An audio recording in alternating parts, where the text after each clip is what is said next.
अभी हम लोग सीखेंगे कि दो वेक्टर का रिजल्टेंट कैसे फाइंड आउट करते हैं, ठीक है। मतलब अभी हम लोग रिजल्टेंट निकालना देखेंगे। देखिए रिजल्टेंट निकालने के लिए पहली बात तो हम लोग वेक्टर बना लेते हैं दोनों। ये वेक्टर है और ये बी वेक्टर, ठीक है। अब देखिए रिजल्टेंट निकालने के लिए क्या होता है, टेल टू टेल और हेड टू हेड ज्वाइन करना रहता है।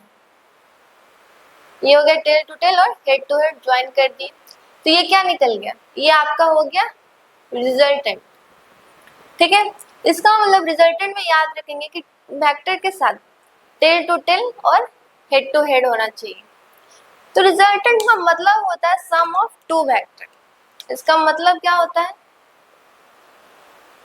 सम ऑफ टू वेक्टर। तो रिजल्टेंट का मतलब ही होता है सम ऑफ टू वेक्टर। तो इसका मतलब इसको हम लोग क्या लिख सकते हैं, a plus a vector plus b vector. तो ये क्या होगा resultant, resultant of two vector क्या होगा, सम ऑफ टू वेक्टर। तो ए प्लस बी का वेक्टर। तो हमको निकालना है मैग्नीट्यूड, तो हम क्या करेंगे रिजल्टेंट में लगा देंगे मॉड। तो रिजल्टेंट में मॉड लगाएंगे तो इधर भी क्या लग जाएगा मॉड, मतलब ए प्लस बी वेक्टर का ओवरऑल मॉड। मॉड लगते ही कोई भी वेक्टर क्या होता है स्केलर, मतलब सिर्फ उसका मैग्नीट्यूड बचता है। तो हमको निकालना क्या है वैल्यू, आर वेक्टर का निकालना है हमको वैल्यू। तो हम इसके लिए फॉर्मूला होता है, फॉर्मूला क्या होता है, A square plus B square plus 2ab cos theta.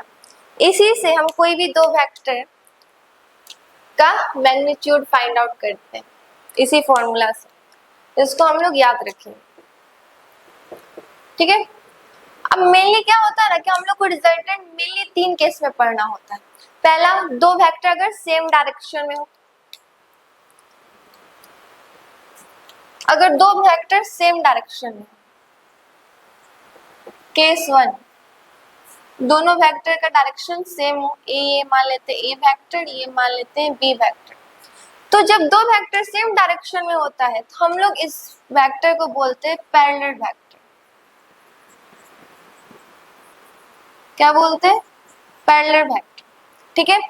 और इसके बीच का एंगल, कुछ कुछ चीज है जो याद रखेंगे कि ये पहली बात तो इसका डायरेक्शन क्या होता है और एंगल कितना बनता है।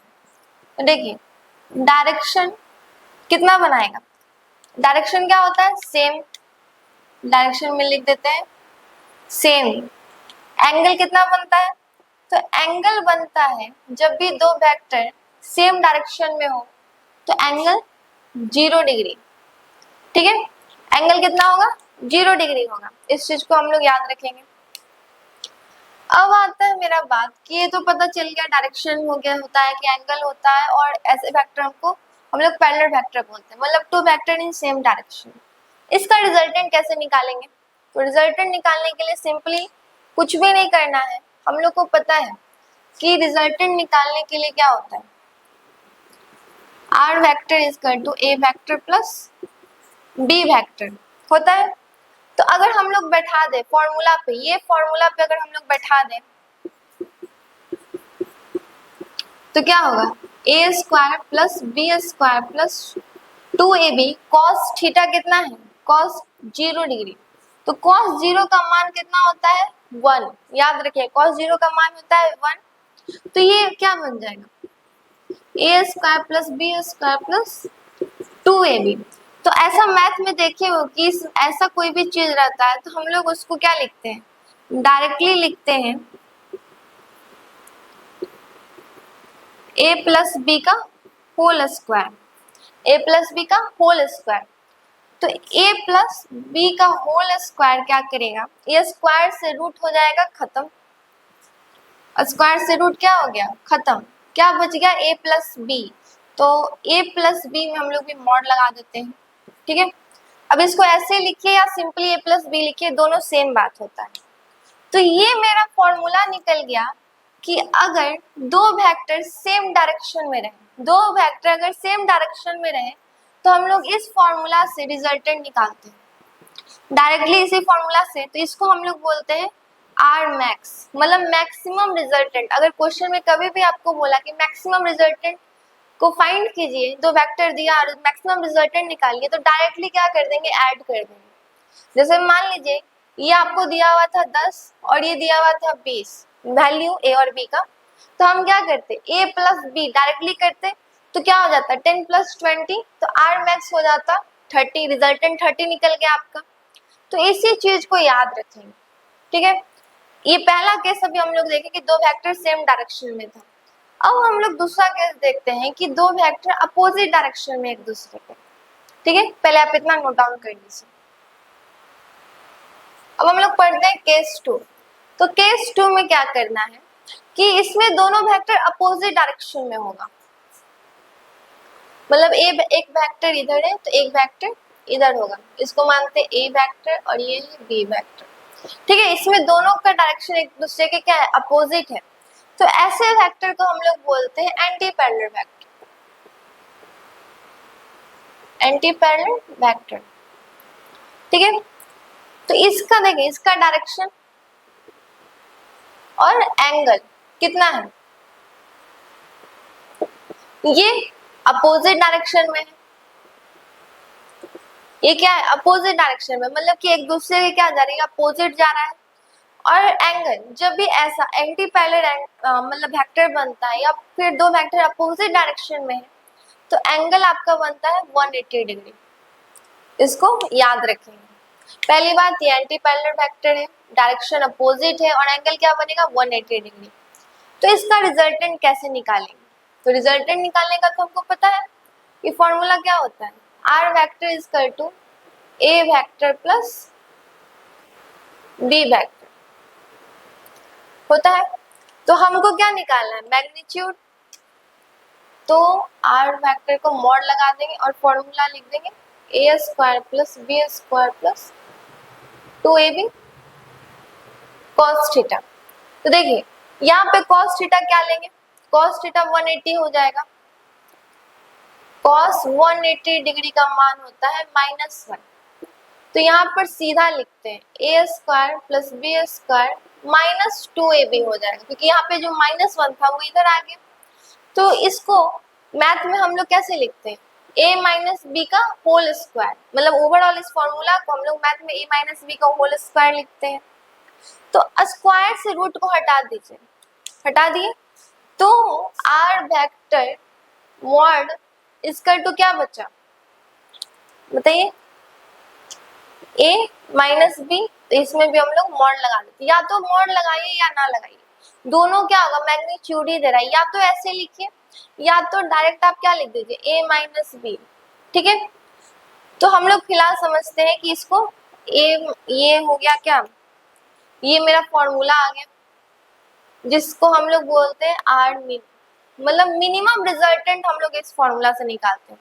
तो आप मॉड लगा भी सकते हैं, नहीं भी लगा सकते हैं। तो मिनिमम रिजल्टेंट क्या होगा, अगर हमको पूछा कि मिनिमम रिजल्टेंट निकालिए, तो हम क्या करेंगे, दोनों वेक्टर को घटा देंगे। जैसे मानिए कि ए वेक्टर आपका था 10 और बी वेक्टर था 5, तो हमको बोला मिनिमम रिजल्टेंट निकालिए, दोनों पैरेलल एंटी पैरेलल वेक्टर है, तो हमको मिनिमम रिजल्टेंट क्या करेंगे, दोनों को डायरेक्ट सब्ट्रैक्ट कर देंगे। तो 10 माइनस 5 क्या हो जाएगा, 5, मेरा रिजल्टेंट निकल गया 5।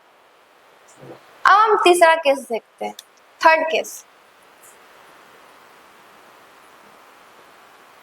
केस थर्ड में क्या करना है, दोनों वेक्टर को परपेंडिकुलर रखना है एक दूसरे को। ये हो गया ए वेक्टर और ये हो गया बी वेक्टर।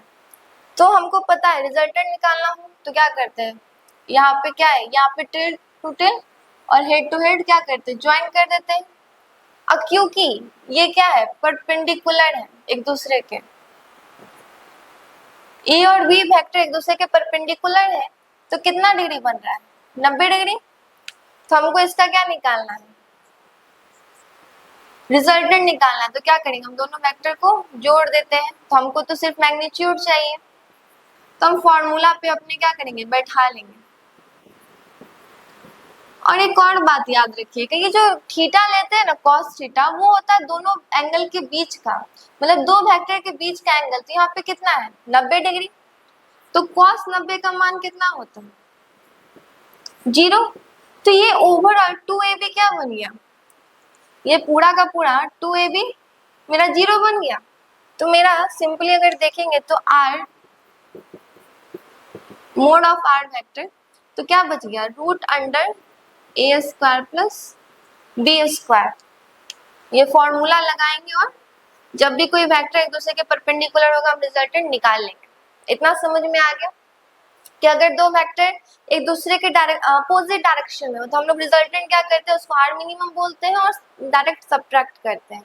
अगर दो वेक्टर सेम डायरेक्शन में तो रिजल्टेंट मैक्सिमम निकलता है और हम दोनों वेक्टर को जोड़ देते हैं जिसको हम बोलते हैं parallel vector.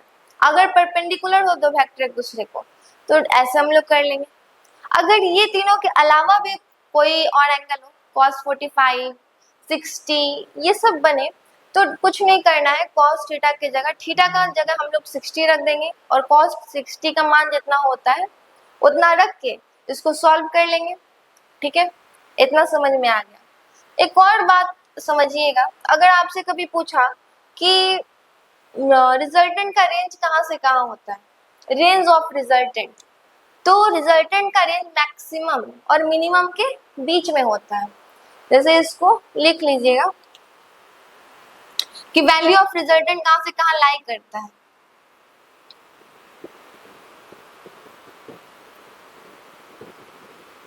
Value of resultant लाई कहाँ से कहाँ करता है, तो मिनिमम क्या होता है, a माइनस बी जो हम लोग बोलते थे a मॉड और b मॉड, ये क्या होगा मिनिमम,